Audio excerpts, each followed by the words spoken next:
Hello, I'm recording this video as promised because we said we want to save some lecture time in citizen journalism. So, in case you're going to see this video, you'll be seeing it later, but you can leave your comments, you can ask questions in the next class if you don't get anything.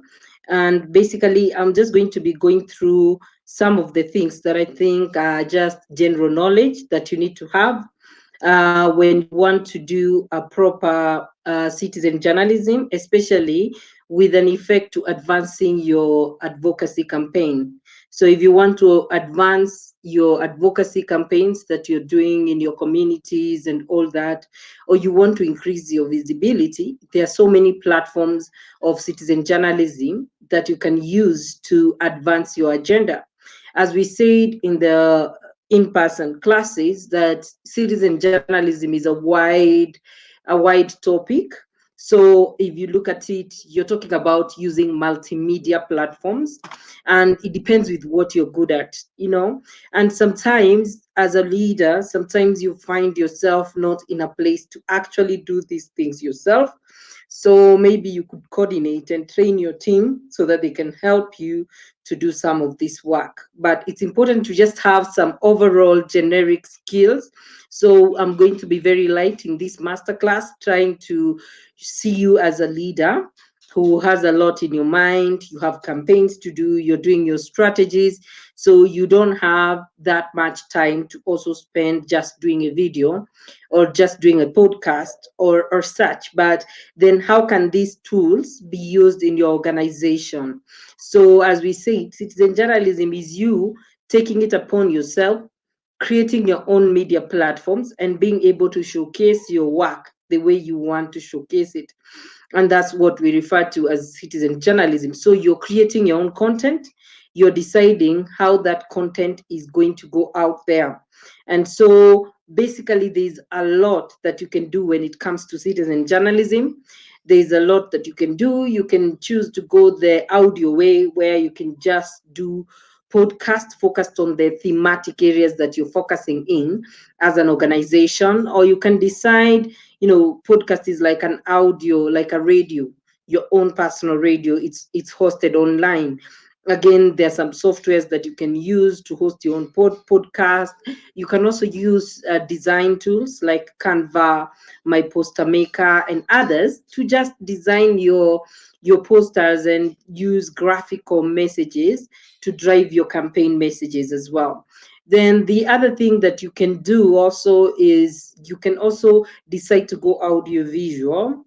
When you go audiovisual, that means that either there's a story that you want to do in your community that will highlight the topic that you want to talk about. So that's one.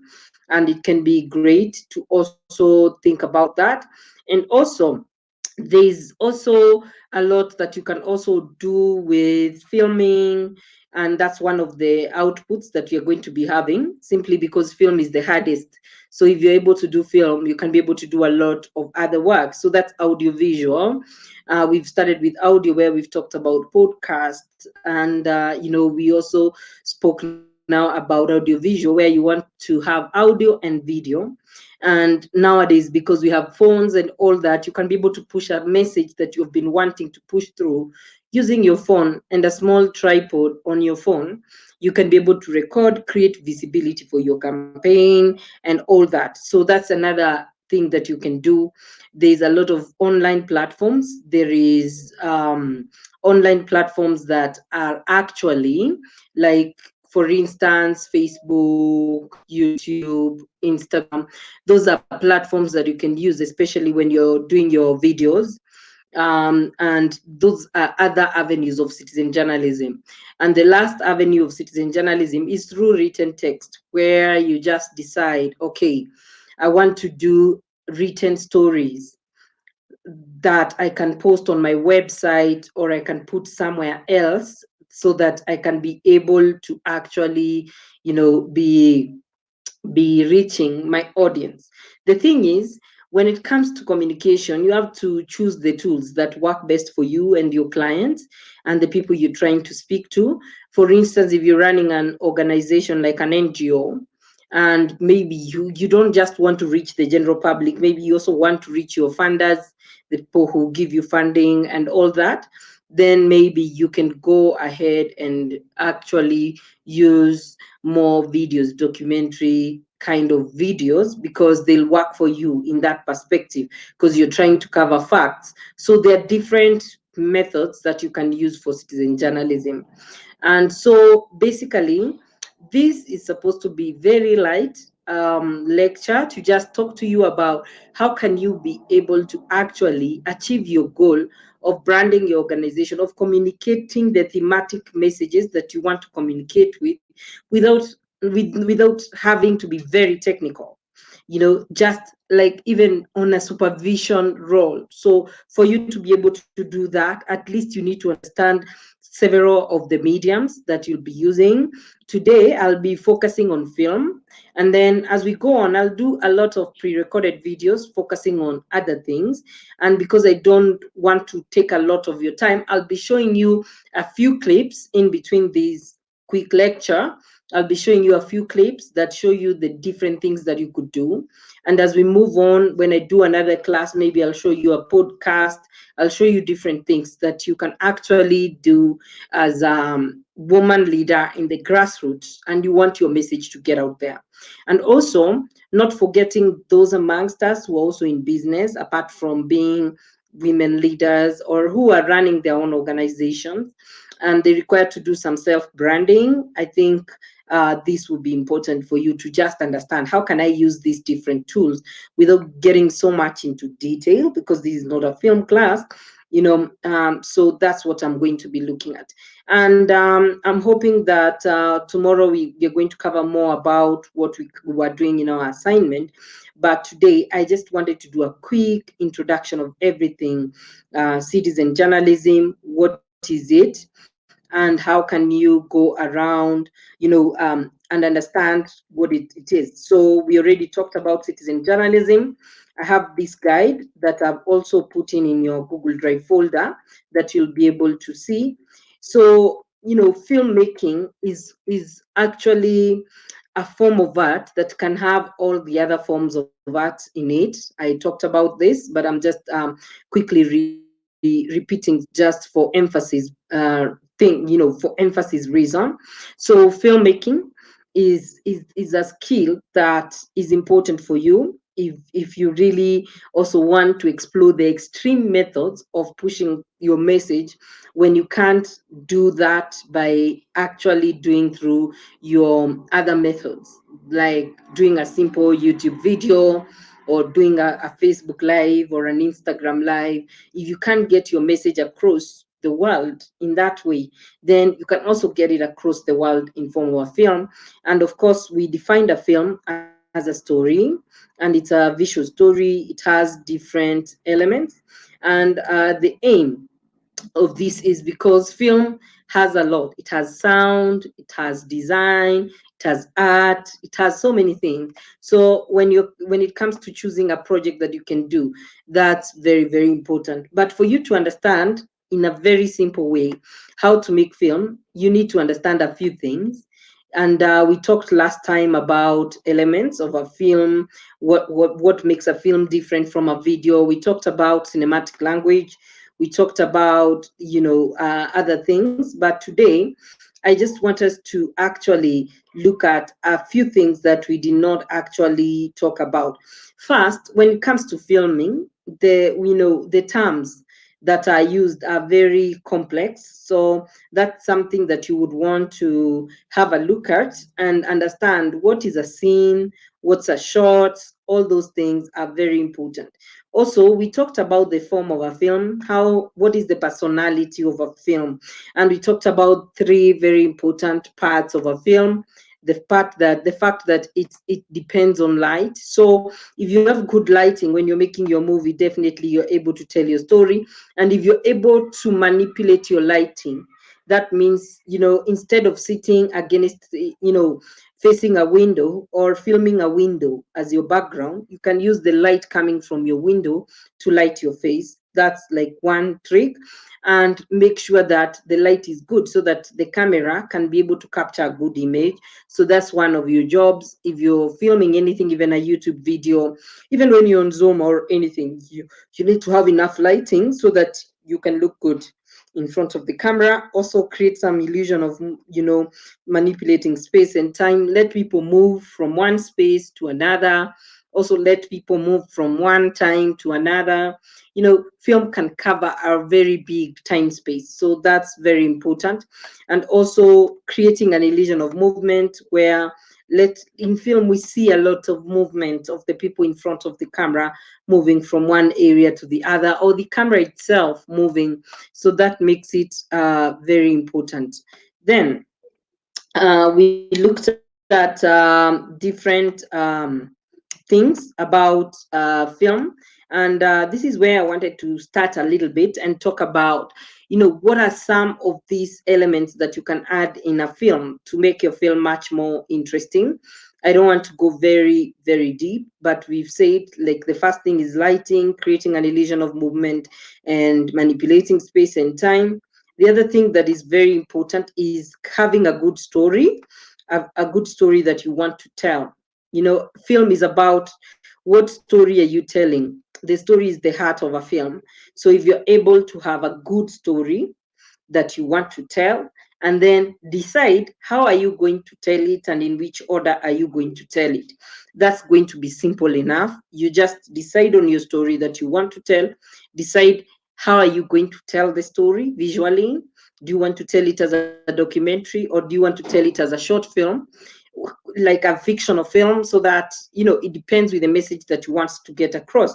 And I said people make decisions on the story and the plot depending on, actually, is how are you going to get affected by the way you make your story. So you find sometimes you can decide, let me do a documentary, but then, the story is so dangerous, maybe it's like about poaching and all that, and you end up risking your life. So you prefer, why can't I find a story that happened in poaching, and then decide, now this is the way I'm going to shoot that story. So that will be very, very important. Then the other thing that I wanted to talk about very quickly is the difference between film and other media. So you find film is actually based on a story that is filmed with a very high quality camera, very high quality crew, a lot of people. But normally when you're making a video, you can actually even do it yourself. You can film it with your phone. So that's one big difference. And the equipment used in making a film are quite expensive. So normally I worked for Plan International one time in my life. And one of the things that I realized is that sometimes you can decide, okay, I'm not the one to make the film for my organization. I can fundraise for the film that I want to make and then engage a filmmaker. But even as you're engaging them, you need to know that, do I need a film from them, or do I need a video from them, or is what I need more of theater? So of course, film is filmed with a camera. Video is a lower quality camera. You can even shoot with your phone. You can shoot with the lowest quality camera, but film has standards. Film requires a lot of budgets because you're making a fictional story. You have to have actors coming on board to shoot with you. So that's what differentiates films from video. Then film versus theater. Of course, we know that theater is a live performance on stage, but film is more of a reflection of reality. Like, for instance, if somebody's in a house, they're taking tea, you go to the house, you take them taking tea, you show the outdoor shots of the house and all that. So it's more of a reflection of reality. But drama and theater is more of a performance. It's like people go and sit somewhere to watch a performance. Even if it's recorded with a camera, it's a performance happening on the stage. People are not moving, getting into a real car, going to the supermarket, going to another place. So that's what we differentiate film and theater. Also, just a quick differentiation between film and theater is that film actually, you know, is more realistic even in the way you act in a film. You don't overperform in a film. You like act like the way you would be acting in real life. but in theater you overperform, you have a loud voice and you project it. So that's the difference between film and theater. The other thing is, you know, the film versus new media. So we have a lot of new media that has come up, of course, with the digital media. Like now, I'm using StreamYard app. People do live streaming. People ask each other questions, but film is targeted on a particular story that you want to tell. It has its own genres. Like you can say, I want to make an action film, or I want to make a crime film, or I want to make this kind of film. So once you say what type of film you want to make, then of course you stick to some particular rules in making that kind of film. For instance, if you've watched a lot of detective films, they involve a criminal and then a detective who's trying to catch this criminal. So the way the stories are told is very different. Again, there's different kinds of films. There's animation, which is targeted at children, and it's just stories which you get, which you want to tell, either using a lot of facts, which becomes then documentary, or which you want to tell using fiction, which then become fiction films. So basically, the other media, it's very easy for you to just set up a camera and do it. Even in TV, most of the time, the news anchors go to the TV station, they cover the news and all that. So it's more of setting up a camera and recording something. But film is very close to TV, because when you're talking about film and TV, TV, actually, some TV series are shot very high quality, such that they're actually like a series of short films. So with television standards nowadays, with having platforms like Netflix, which are also showing TV series, there's a lot of similarities, especially when it comes to dramatic TV productions and film. But you realize that in film, it's more of very real. In television, it's more of entertainment. So sometimes you over dramatize, and so that you can get your message across in a TV than as opposed to a film. But some, as I've said, some of the series are very good, and they when especially they're done using very good cameras and very good techniques, so they can actually fit into film as well. Now, when you're telling a story, as I've told you, a story is the most important part of a film. And so there's always like some parts of a story, and this is very important because right now I know you're in the process of writing the story of the film which you're going to make. Now, I know you're all professional women leaders, and so I don't want to bore you by telling you a lot of details about how to write a story, but I'll tell you a little details that can help you be able even actually to supervise anybody also doing this on behalf of your organization. So I'll tell you a few tips that you can also use when you're doing your story. One of the things that you can use, first of all, is having a structure for your story. Having a structure for your story, that's very, very important. You need to have, and every film has a dramatic structure. And the dramatic structure basically means that a film has three parts, three main parts. Every film you make, it has a beginning, it has a middle, and an end. So the beginning is the shortest part because it's just to introduce the story that you want to tell. Then the middle is a bigger part where you tell us all the complications that are affecting your actor and what is happening to your actor. And then the end is where you wrap down your story. So in film, we have, and even in theater sometimes, we have five parts: dramatic structure, which we use for storytelling. And the five-part dramatic structure, includes like in the beginning, you have something called exposition. And then in the middle, you have two parts. You have the part where you explain the problems, and then you have the part where there's a turning point that makes your good guy starts winning again after facing a lot of challenges. And then you have two parts. You have the falling action, which actually is the end of your movie that tells us who has won and who has lost. And then at the end, of course, you tell us what happens after a story is finished. Let's say somebody has gone to jail or something like that. You need to tell us what happens after a story is finished. Now, when you're trying to think about these three parts, it's very important to think about them in a very simple way. First, in the beginning of your movie, what you want to be doing is to introduce your actor, to introduce where they live, what they are doing, and what happens to change their story.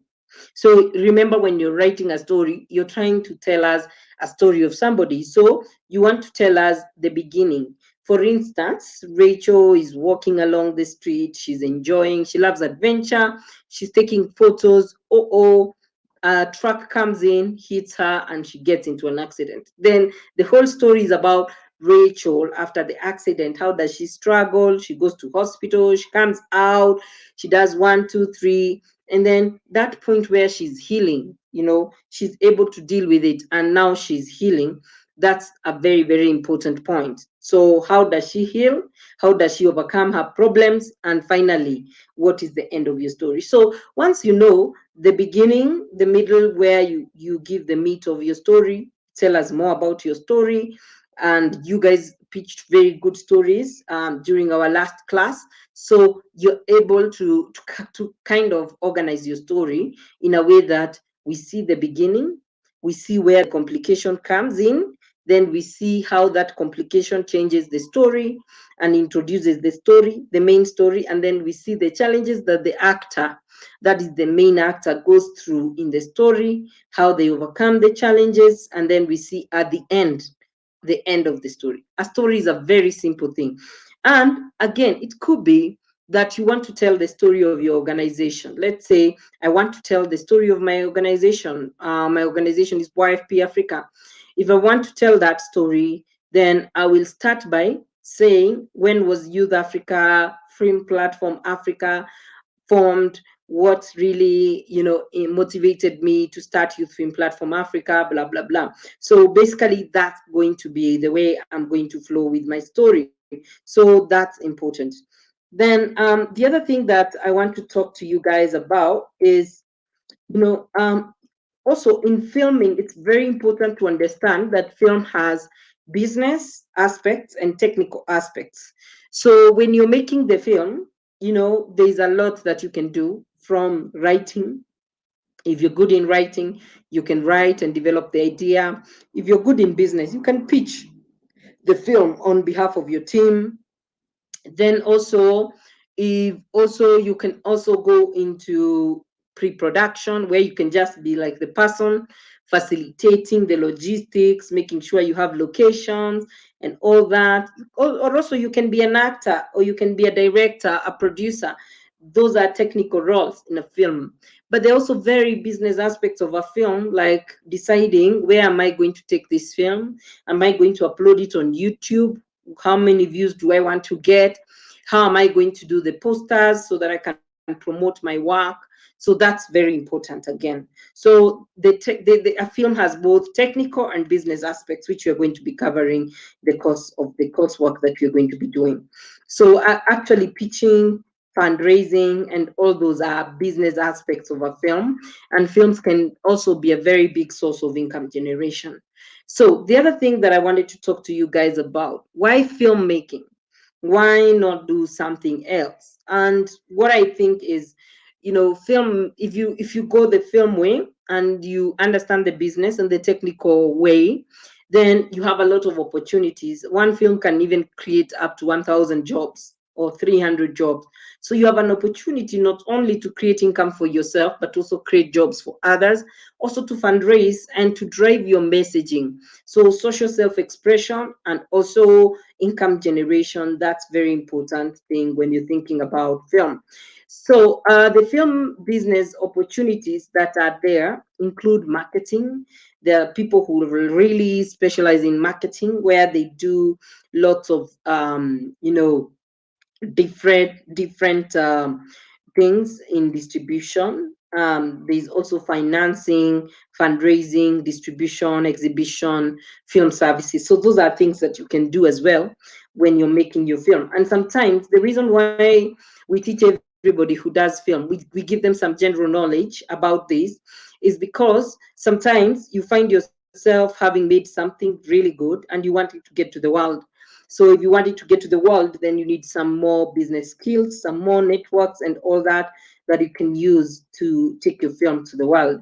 So there are types of films, and we have a couple which I'm going to just talk about real quick. The first type of film is nonfiction.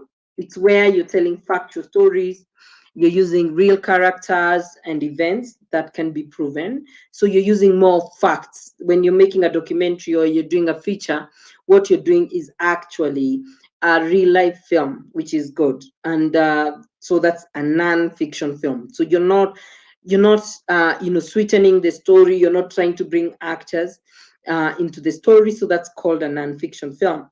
Then if you're doing more of staging, writing, a story that you're imagining in your head and all that, that is called fiction. So you're telling something based on your imagination, not based on facts. And it can also be based on a real life story, but you're using actors, you're staging the scene, so you're adding a lot of your own creativity into the scene, which is not part of the fact. So that's what we call a fiction film. And then also animation is when you decide, okay, I'm not going to use real life characters. I'm going to use, computer to generate images that I'm going to put voice in the images, and then, the images are gonna be moving. It can be puppets, it can be, drawings, it can be 3D animation and all that. So you use the computer to generate imagery to tell a story that you want to tell. Again, that's something that you may need to go to a specialized school to learn how to do animation, to learn how to work with those softwares, because they're not something that you can learn, just in class, just like that, in a film class. You have to really be acquainted with the softwares. Then the other thing is experimental. These are films that are not following any rules. They don't specifically fall under any genre or any type of film. They're relatively very new and fresh, and most of the time they don't even reflect things that happen in this world. They reflect things that happen out there. So those are what we call experimental films. So you can actually, one of the best ways to learn how to make a film for your organization, or even for driving your message, as I've said earlier, is to actually also watch what other people have been doing and just keep practicing. You can make a 2 minutes film with your phone, then continue like that, and you'll be able to move forward. Then the other thing that now you need to understand is actually, there are different stages of filmmaking. I had already spoken to you guys about that. And one of the main stages, which is the stage of production, is the principal photography stage. It's the stage where you've already written your film, you've prepared for your production, you've gotten the actors, and you just go to location and you make your film. Again, making a film does not have a particular number of days or amount of work that needs to go to it. Again, it depends with the story that you want to tell.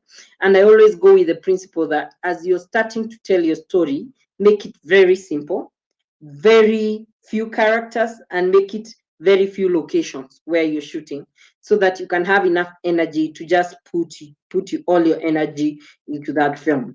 Then opportunities in the film industry. Opportunities in the film industries are many. One of the opportunities that is big, and we're going to be exploring it, is film festivals. Some people host film festival, and I want to talk to you a bit about this because you're all leaders, and I feel like this is one area where you could leverage to actually help your communities get some few things. And so one of the things that I like about film festivals is that, for instance, if you were to have an advocacy film festival in Mombasa, then the language would be Swahili, and you can host it online for free. And people can submit so much work on peace, security, and governance. And you can be able to give those artists a platform to showcase their work. Secondly, you can be able to get so many messages that you want to get across, because, of course, your judges of the festival will watch the films and select the ones with very appropriate messaging.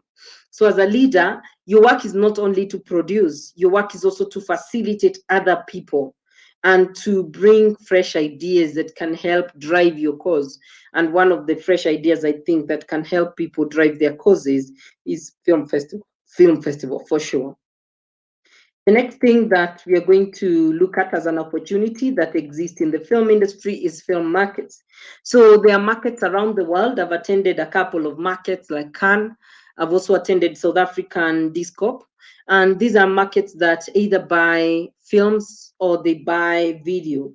So depending on where you want to go and what product you have, there's some film festivals around the world which have film markets where you can actually go and meet investors who are ready to commission good productions, give you money for it, and pick it and take it to the world, or distribute it in a particular region like India or like, Asia, Europe, America, those different places. So a film market is a place where creatives meet. So the creatives who are there are the people in the technical field, the people in the business field. They meet there. Maybe sometimes, most of the times, if you're not able to go and sell your film yourself, what you can do is you can work with a sales agent for film, can go to festivals on your behalf and try to enter your movie into many festivals as possible, and markets as well, where you can be able to get money to make more work to reach more people. Remember, film is just one of the ways to do citizen journalism. So the other thing that is very big is also exchange programs, where you meet people as you're making films. You also learn a lot from each other. Like now we have people from Mombasa, Nairobi, Kisumu. So you're interacting. The creative level is different for each participant. So you're learning and exchanging and complementing one another in your creativity as you're coming up with something good for your organization. So also we also need to understand that you know film creates a lot of jobs, and the people who work in a film are called a crew. And we have different crew responsibilities that can people that can work for a film. I wanted to just introduce you to a few people. So in a film, you can either work in a film above the line or below the line. So above the line is people who really can claim shares in the film. They own a lot, they have invested a lot in the film. And these people include somebody like the producer, who actually is the person who changes that idea into a script, oversees that, takes all the cost for that, make sure there is a script, make sure they get money to fund the film. That's a producer. So they run all the logistical and business aspects of a film. And then the director is the one who makes the film happen. He's very technical. He understands how to use a camera, how to design, how to do all those things. So he's able to actually do those things and make your film a success. Screenwriter is the person who writes a film. So these people are very important in your film, and some of them are above the line, meaning even when you sell your film or your production, they will have a share coming to them out of the profits. Then we have actors. Of course, there's some very talented actors that you cannot afford to pay one off and leave. So those come above the line, meaning that they have some shares in the film, even if you give them some allowances and some little payment below the line. So the second kind of crew that we have are those that are employed in a film, the ones that you can employ or bring on board in a film, and they're called the below the line crew. So below the line crew is one, like for instance, like an executive producer who can come in and say, okay, you need equipment, can I come and give some few of the equipment in the film, and you'll have to pay them back. Actually, executive producers should be in there above the line, sorry about that. So he's the owner of the film, because these are the guys who finance the film. So they get, you negotiate with them a particular profit that they can get after looking at your film.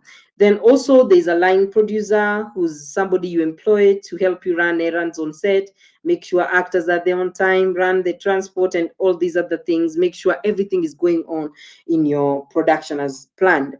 Then we have production manager. He usually reports to the line producer and supervises the production coordinator. So this one is just keeping the schedule of your film and making sure that lunch, all these needs in a production are also being met. And then we also have the production coordinator, who handles the logistics of the production. They hire crew, they sign, they're actually in the office. They're like a secretary, they're in the office, they offer help, in terms of, hiring, signing, and all those documentation.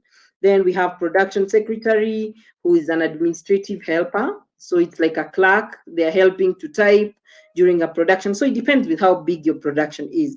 We also have a production accountant. If you've been given funds in the movie, you need to manage those finances. You need people to sign when they're being paid.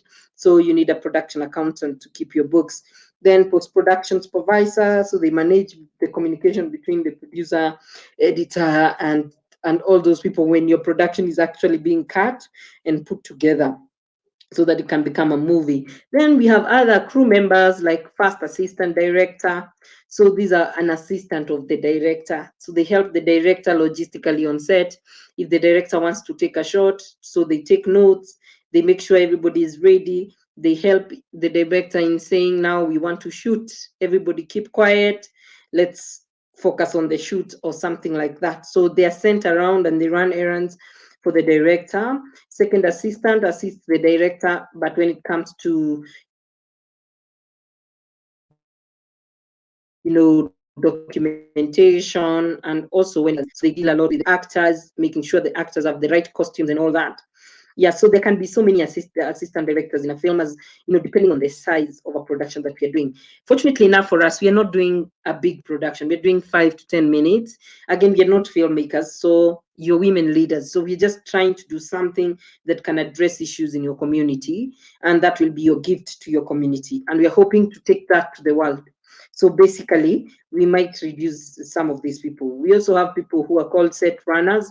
They assist the on set, they run, they give coffee, they drive, they do things, they charge batteries. So those are just like assistants on your set. So they can be important as well.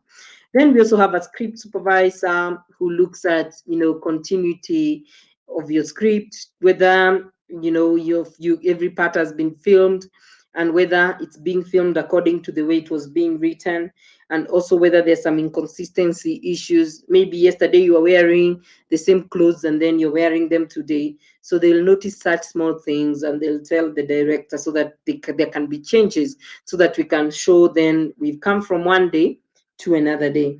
Then there's people, depending on the big size of your film, you could have a stunt coordinator who manages the big stunts, like when you see people fighting, when you see people choreographed, they're diving into an ocean or something like that. That's a stunt coordinator who manages. So there's, to avoid risk and all that, there's somebody called a stunt coordinator. So there are a lot of people. There's people who work on the location. There's the director of photography, who's very professional in handling the camera. Then there's the camera operator who operates the camera, and he has assistants. For instance, people who are very good in maintaining the focus of the camera, they're called the first camera assistant. People also who operate the clapper board, which is like making sure that the audio which is being recorded separately to the video is also syncing. They're coming together. That's a second camera assistant. There's a loader. There's so many different people. I'm going to send this and you can read all this, but I believe I've mentioned the most important. I think the other person I didn't mention is sound. Sound is very important in your film. So you need to have somebody just fixed on recording your sound. The person who records sound on a film set is called a film sound mixer. So that's a very important person on your film set, and will help you in that aspect. Then we also have a boom operator. This is a person who knows how to handle the microphones, whether be it a lapel or something like that. They can help you with that. So when we meet, even if it's for a day, we just learn how to use some of this very small equipment, a very small way, because we are doing citizen journalism. We're not doing a professional film. We're trying to just tell our story and to have many ways of telling our stories. There's also lighting, which is very important. You can have one person focused on lighting. That person is called a gaffer. So basically, that's it. We can have so many people in a film set. And then also in some film sets, they have production designer who actually will design your set. They will design how your location looks like.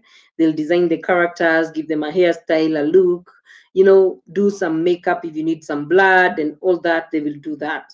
And those are very important people. They also do some lighting design as well. So we have all those people working in the art department, again, of a film. So film can employ really a lot of people, even in post-production. So we're going to talk about that more in the in-person virtual class we're going to have tomorrow on Zoom. We're going to touch a bit on this as well. So casting is very, very important, and casting is the process of actually getting the actors that will be acting in your film, signing them up, finding out whether they can perform, signing them, and actually rehearsing with them and negotiating contracts with them for your film. So again, you can go through it in different ways. Either you can cast yourself or you can use casting agents. Casting agents are people who are actually have a database of actors, so they can just find actors for you and they can actually recommend the actors. Problem is, when you use agencies, then you'll find that you'll have to pay them a commission, or they'll also have to take a commission out of your actors' fees. So basically, I hope I've covered that very well. And have a lot of references that I've used. There is a list of all the references, materials that I've used. And I'm going to, this is actually in your Google Drive folder that I shared with you. You can try, if you have further interest in filmmaking, you can try to get into this and just to try and read through and see whether there is anything you can look into. So with that said, I think in terms of that, I'm done. In the fundamentals of filmmaking. So I just want to go quickly into the video part, where I just want to show you a couple of videos. I'm not going to play all of them, but in some cases I might play the whole video just to show you different kind of videos that you can do for citizen journalism. So I'm going to start with this song. It's called Silaha ya Corona.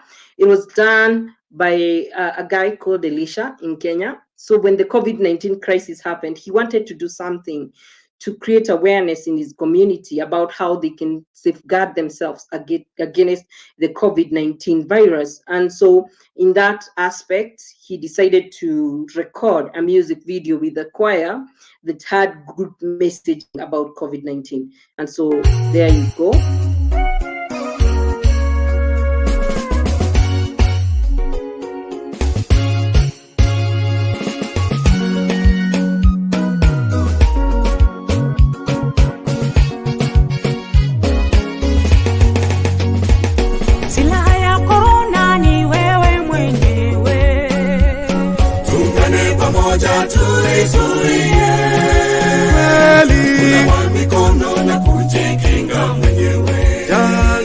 Janga la corona tutalishinda.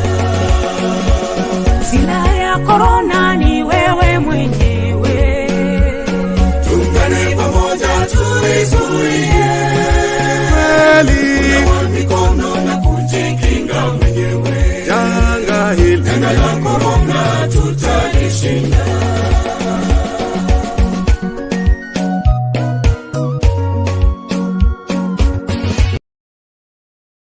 So in that case, you see somebody using music to communicate something, and it's a long song, so I didn't want to play all of it. I just wanted you to see that people are even using music to actually, communicate a message that is important to them and to protect the community against COVID-19. Then also, there's a different way you can do it. Like now, for instance, there's a film I did about FGM in Italy. It's called Just a Girl. So I'm just going to play for you the teaser of that film in which I'm the main actress. And you're going to see that in that film, I'm also trying to do some advocacy against FGM, but it's in a fictional film again. So, but it's short, and I'm going to show you the trailer now. Akimoha na shuka akimera maikareve maikarathe oire kahiu akimatinia cha enyumba ya mware witu tohinyagiririo ni athuria yaitu uria maiga tugeka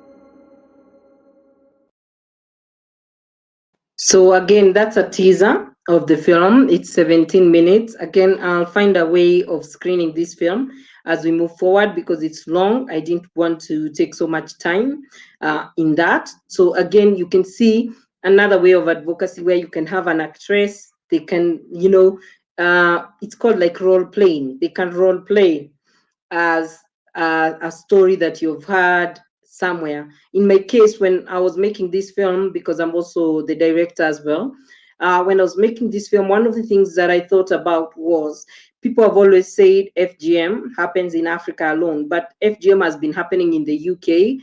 There has been prosecutions ongoing in the UK about FGM, even in Italy, in other places. So I wanted to show how these things can go. So that everybody takes the responsibility to then end FGM because it's dangerous and it travels across borders. Like now we have in Italy, they're receiving a lot of refugees from Syria and other places. They have a lot of people living there who are migrants. There's a lot of intermarriage, and there's a lot of, these illegal actions happening there, but nobody's talking about it. So I thought of also, because there's a lot of films that have been done locally to talk about FGM, I thought, why can't I come up with something different that we can actually show it on a different scope, not in the African scope, but on a global scope, and show that these cultures can actually have a way of being believed by more than the African population or other continents where this happens and countries. So then there is this other one. So it's different now. This is now a story that I can call a video because it was still about FGM. But at that time I was working for Plan International. I went to Tharaka Nithi with a small camera, and I was covering how does FGM actually happen in Tharaka Nithi County, and just listening to a bit of the stakeholders and what they had to say about FGM. So this is more of a documentary feature. It's more of a small story that you can do with your video camera, with your phone, and just get a word out there. So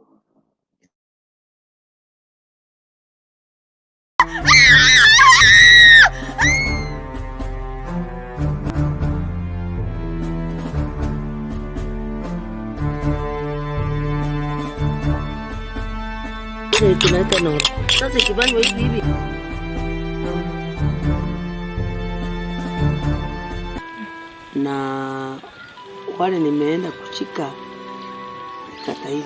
Sumu circumcision was much celebrated more than a male circumcision.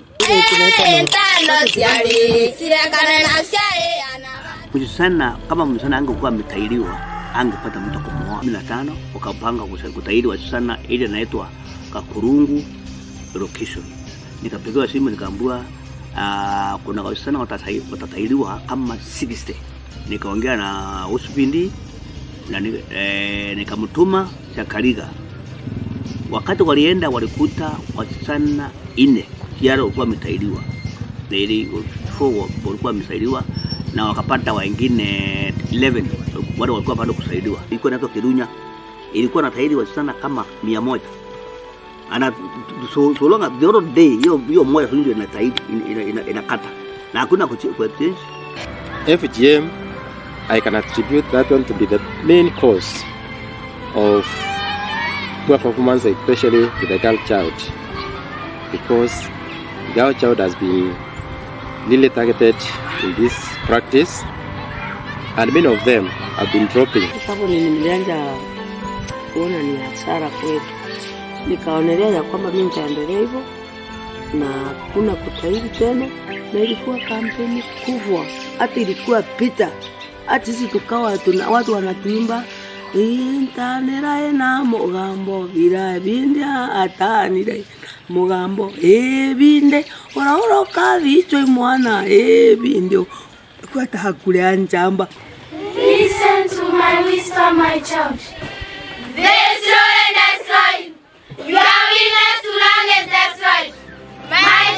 Listen carefully. FDM, FDM. Dangerous FDM. Ningeomba na appeal kwa watu wa Tharaka Nithi County, sisi wote tuungane mkono na kupigana na madhara ya ukeketaji wa wasichana.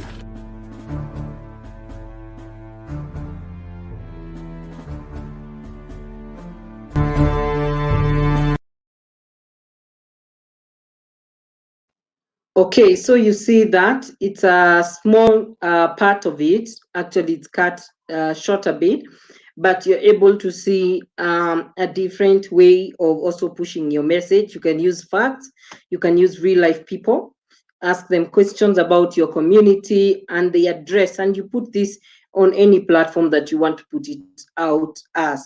So again, that's a video, that's not a film. So I just want to show you as I finish, and this is going to be my last thing, I'm just going to screen for you a quick short film that we did. It's more focused on drugs and how the shadow inside somebody can be telling them things that are not true.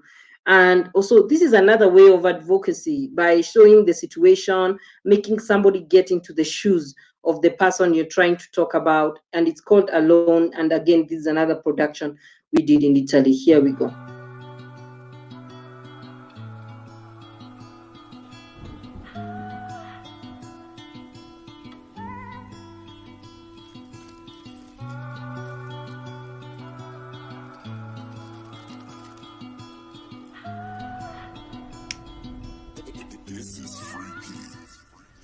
Ya no quiero sentir más este dolor, emociones puras, duras, sin razón.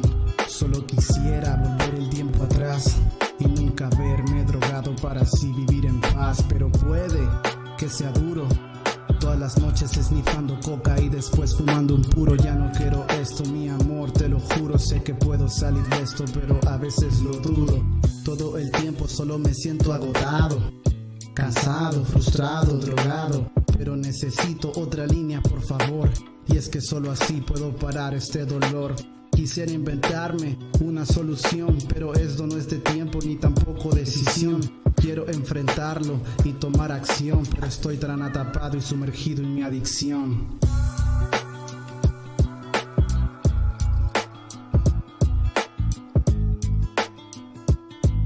Pero estoy tan atrapado y sumergido en mi adicción.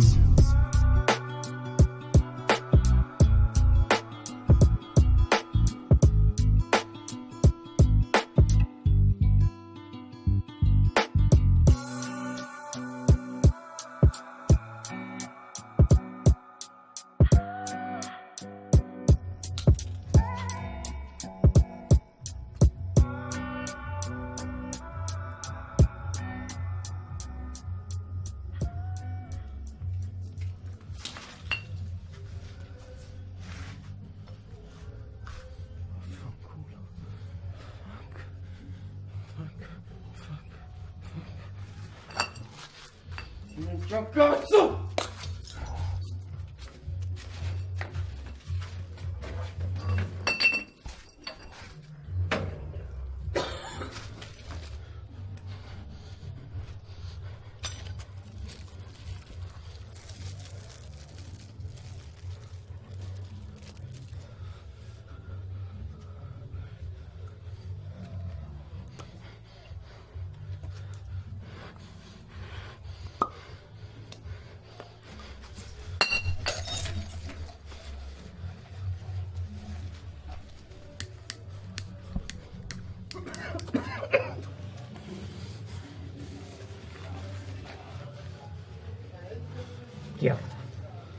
Chiamala.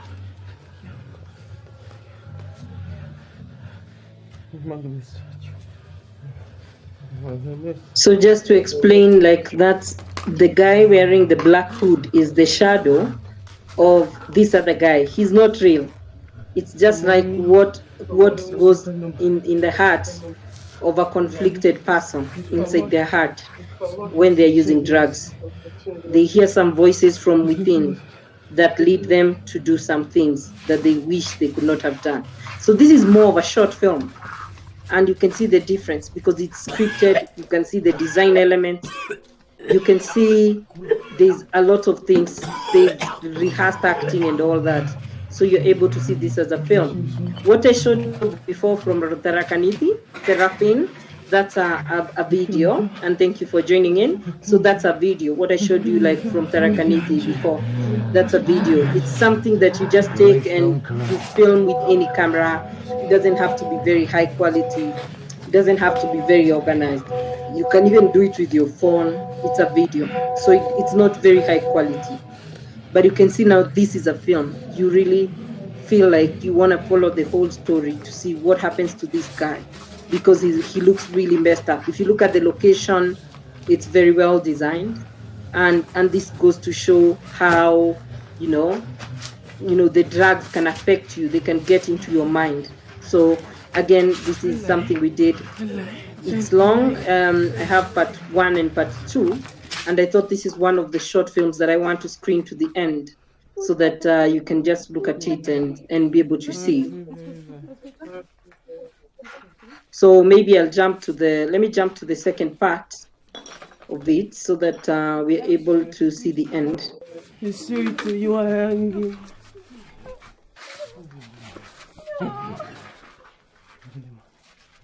No, I'm not giving you the money. I'm not giving you the money. I knew that's gonna be like that. No, please. No, don't do this. So this is again addressing the issue of violence against women, how drugs can contribute to violence against women. Again, you're able to see that there. He's harassing his girlfriend and stealing his girlfriend's money, and he's dangerous. He even threatens her, and he looks like he can kill her, Yeah, so you can see you can address so many things through film. Yeah, so I think with this said, he dies in the end, of this film. So if you want to see the whole of it, I can maybe show it to you guys one of the days. But he can't live with himself with all these actions that he's doing. And so you can see that that leads him to do the worst things that you'd expect somebody to do.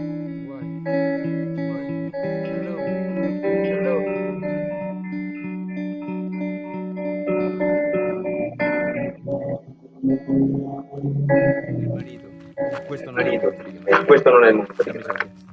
Dammi soldi. And also the issue of addiction. Dai.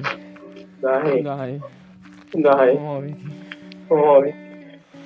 Quanto ci metti? Facci piano.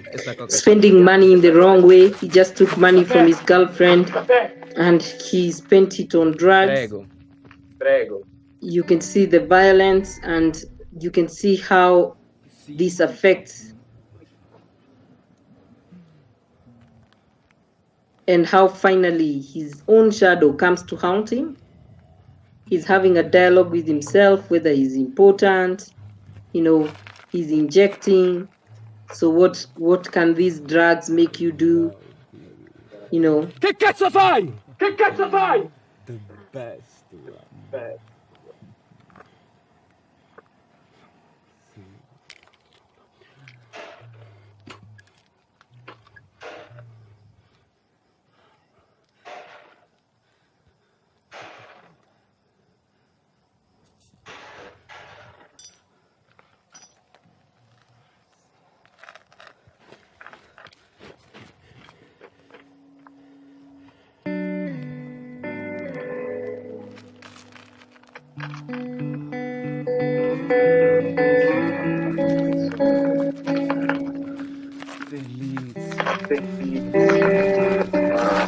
So you can see the insinuation of how somebody feels when they take the drugs. They feel heavenly, they feel nice, but it's just for a short while, and it could make you do very bad, dangerous things.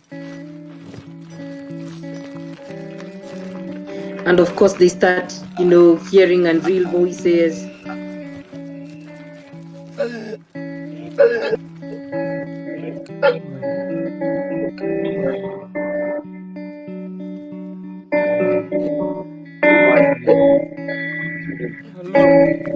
Hello.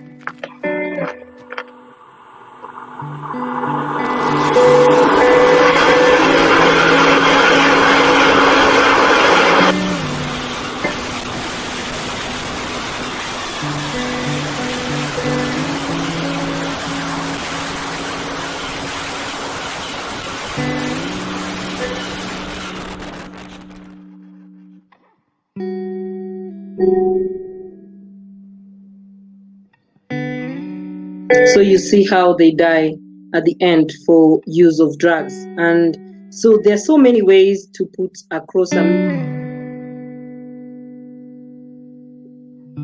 there's so many ways to put across a message that you want to put across.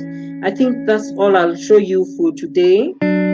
Yeah, so thank you very much for tuning into this class, and I'm looking forward to see you tomorrow in the in-person class. I hope you are able to get an introduction, and understand what filmmaking is. As I said, we don't have a lot of time, and because we don't have a lot of time, we'll be doing some pre-recorded classes, which you can watch later as a source of reference, or when you want to know something basic about filmmaking, because this class is about citizen journalism, not filmmaking. That's why I needed to record this, so that you can know the difference between the two, and also know the options that you have, and see also the options that you have to actually practice these skills, which include even assigning someone, but knowing what you need from them.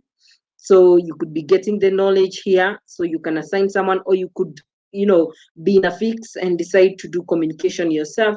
You can use, again, written, that is online or offline, printed.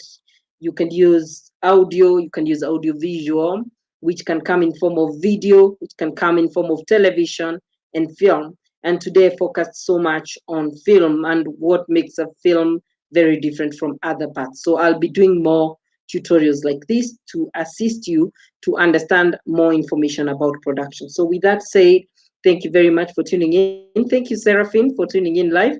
It was a recorded class, so thank you very much. And hoping the rest of us will be able to watch once I share the link. Thank you very much. And if you have any question, you can come below these comments on our private Facebook Learning platform, or come to our WhatsApp group, or come to my inbox and ask me any question that emanates from this video, or wait for the next citizen journalism class.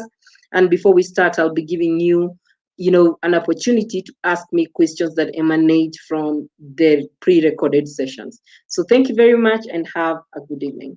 Cheers.